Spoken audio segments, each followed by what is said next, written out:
बॉलीवुड फिल्मों में एक दौर ऐसा भी था जब के.एन. सिंह, प्राण और जीवन साहब जैसे दिग्गज खलनायक हुआ करते थे। समय के आगे बढ़ने के साथ खलनायकी की यह जिम्मेवारी प्रेम चोपड़ा, अमजद खान, रंजीत, अमरीश पुरी, डैनी डेंगजोंगपा और शक्ति कपूर आदि ने संभाल लिया। लेकिन ज्यों ही 20वीं सदी आई, धीरे धीरे फिल्मों से ये परंपरागत खलनायक लगभग गायब ही हो गए। 90 के दशक के पूर्वार्ध में शाहरुख खान और संजय दत्त के द्वारा शुरू किया गया नायकों के द्वारा खलनायक की भूमिका निभाने का सिलसिला अब जोर पकड़ रहा था। अगर आपको याद हो तो साल 2006 में मशहूर फिल्मकार व संगीत निर्देशक विशाल भारद्वाज ओमकारा नामक एक फिल्म लेकर आए थे, जो कि अंग्रेजी के प्रसिद्ध साहित्यकार विलियम शेक्सपियर के नाटक ओथेलो का आधुनिक रूपांतरण था। इस फिल्म में यूं तो सभी किरदार एक से बढ़कर एक थे, लेकिन जब भी इसका जिक्र आता है तो मन मस्तिष्क में एक ही चेहरा उभर कर आता है, जो कि अपनी ही धुन में गा रहा होता है, न गिलाफ न लिहाफ, ठंडी हवा के खिलाफ ससुरी, इतनी सर्दी है किसी का लिहाफ ले ले, जा पड़ोसी के चूल्हे से आग ले ले। जा पड़ोसी के चूल्हे से आग ले ले, जा पड़ोसी के चूल्हे से आग ले ले। मशहूर अभिनेता सैफ अली खान के द्वारा निभाए गए इस किरदार का नाम था लंगड़ा त्यागी, जो कि अपनी ही तरह का एक अनोखा खल चरित्र था। आज के इस बेहद ही रोचक एपिसोड में हम जानेंगे कि विशाल भारद्वाज ने लंगड़ा त्यागी नामक इस किरदार की रचना आखिर किस वास्तविक व्यक्ति से प्रेरित होकर किया था। आखिर यह भूमिका सैफ अली खान को कैसे मिली। सैफ के अलावा कौन कौन से अन्य कलाकार थे जो इस रोल को पाने की कोशिश कर रहे थे।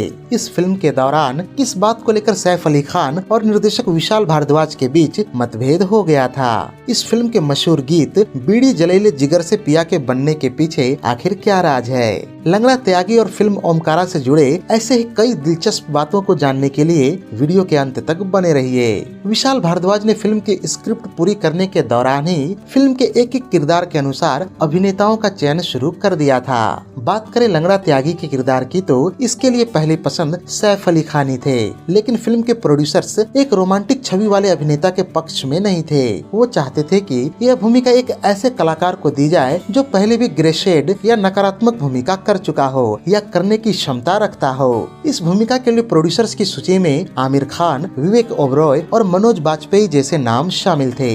अब आप सोच रहे होंगे कि विवेक ओबरॉय और मनोज बाजपेयी तो ठीक हैं, लेकिन आमिर खान ने कब खलनायक की भूमिका निभाई थी। दरअसल उन दिनों आमिर खान यशराज फिल्म्स की फना फिल्म में काम कर रहे थे, जिसमें इनका किरदार क्लाइमेक्स में नकारात्मक हो जाता है। यहाँ यह जानना बड़ा दिलचस्प है कि फना फिल्म के क्लाइमेक्स की जब शूटिंग हो रही थी तो उस वक्त ओमकारा फिल्म के प्रोडक्शन टीम के कुछ लोग वहाँ मौजूद थे और उन्होंने ही प्रोड्यूसर्स को आमिर खान का नाम सुझाया था। यहाँ तक तो बात ठीक थी, लेकिन इन प्रोड्यूसर्स ने आमिर खान को लंगड़ा त्यागी के रोल के लिए अप्रोच भी कर दिया और वो न केवल इस रोल के लिए राजी हो गए बल्कि फिल्म को को प्रोड्यूस भी करना चाहते थे। खैर, आमिर खान को फिल्म में लिए जाने की बात जब निर्देशक विशाल भारद्वाज को पता चली तो उन्होंने साफ कह दिया कि वो लंगड़ा त्यागी के रूप में सैफ अली खान को ही देखना चाहेंगे और यह उनका अंतिम फैसला है। विशाल भारद्वाज का यह रुख देखकर प्रोड्यूसर्स को मजबूरन सैफ के लिए हामी भरनी पड़ी। जब ये बात आमिर को पता चली तो वो विशाल पर काफी गुस्सा हुए। हालांकि कुछ सालों के बाद दोनों के रिश्ते सामान्य हो गए हैं। बात करें विवेक ओबरॉय की तो यद्यपि उन्हें फिल्म में केशव उपाध्याय की भूमिका सौंपी गई थी, लेकिन जब उन्होंने पूरी स्क्रिप्ट पढ़ी तो उनका दिल लंगड़ा त्यागी के किरदार पर आ गया और वो भी इसे पाने की जिद में अड़ गए। लेकिन फिल्म के नायक अजय देवगन ने उन्हें समझाया कि यह रोल सैफ अली खान पर ज्यादा सूट करेगा। अंत में वो थक हार कर केशव की भूमिका के लिए ही तैयार हो गए। खैर, यहाँ आपको यह भी बताते चले कि लंगड़ा त्यागी नामक यह किरदार आखिर विशाल भारद्वाज ने किससे प्रेरित होकर रचा था।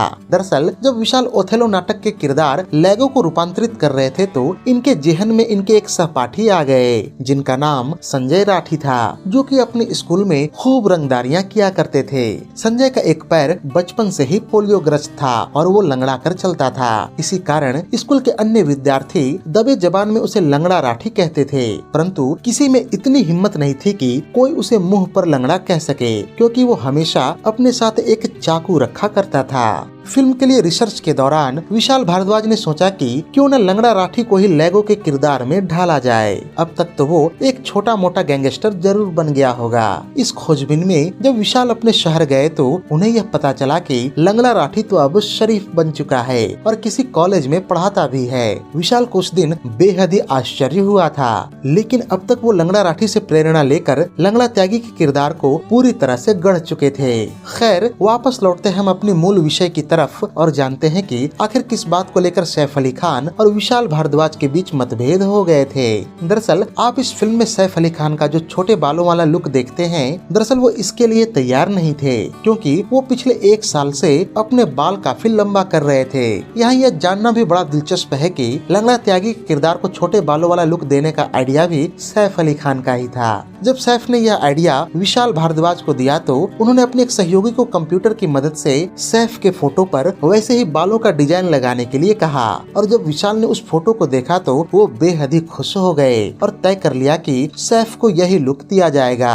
लेकिन जब इस बाबत सैफ अली खान को पता चली कि विशाल उनकी बात को गंभीरता पूर्वक लेकर उनका बाल कटवाना चाहते हैं तो उन्होंने साफ इनकार कर दिया। यह वो समय था जब अगले 2-3 दिनों में फिल्म की शूटिंग शुरू होनी थी। इधर विशाल भी सैफ की बाल कटवाने पर आमादा हो गए थे। आपको यहाँ यह जानकर भी बड़ी हैरानी होगी कि दोनों के बीच का ये मतभेद इतना अधिक बढ़ गया कि विशाल ने सैफ को कह दिया कि अगर मुझे यह पता चला होता आप इतने जिद्दी हैं तो मैं किसी और एक्टर को ले लेता, लेकिन अब 2-3 दिन ही बचे हैं, ऐसे में किसी एक्टर को मैं कैसे लूं। बहरहाल इस विवाद में 2 दिन और गुजर गए, पर शूटिंग के 1 दिन पहले विशाल भारद्वाज को सैफ अली खान का मैसेज आया, जिसका मजमून कुछ यूं था कि उन्होंने विशाल के जिद को मानते हुए अपने बालों की कुर्बानी दे दी है। इस तरह से अंत में लंगड़ा त्यागी वाले छोटे बालों के साथ सैफ ने शूटिंग शुरू कर दी। फिल्म के गीत बीडी जलेले की शूटिंग से जुड़ा भी एक किस्सा कुछ यूं है कि शुरू में इस गाने के आगे आने वाली लाइनें न गिलाफ न लिहाफ आदि नहीं थे, लेकिन सीन कुछ ऐसा था जिसमें सैफ अली खान और विवेक ओबेरॉय के किरदारों को गाने में इन्वॉल्व दिखाना था। ऐसे में विशाल भारद्वाज ने फिल्म के गीतकार गुलजार साहब से कुछ ऐसी पंक्तियों की मांग की जो इस गाने के आगे आ सके, जिससे दोनों को ही इन्वॉल्व दिखाया जा सके। गुलजार जो इस प्रकार की प्रस्तुति पर लिखने के लिए बिल्कुल माहिर थे, उन्होंने झट से कुछ पंक्तियां लिखकर विशाल भारद्वाज को थमा दी, जो कि वही लाइनें थीं जिसे आप गाने के आगे देखते और सुनते हैं। तो ये थी ओमकारा फिल्म के खलनायक लंगड़ा त्यागी पर हमारी एक विशेष प्रस्तुति। उम्मीद है कि यह वीडियो आपको बेहद ही पसंद आई होगी। अगर वीडियो पसंद आई हो तो इसे लाइक और शेयर भी कर दें तथा ऐसे ही दिलचस्प वीडियोस की नोटिफिकेशन पाने के लिए चैनल को सब्सक्राइब करके बेल आइकॉन में ऑल का बटन दबा दें। धन्यवाद।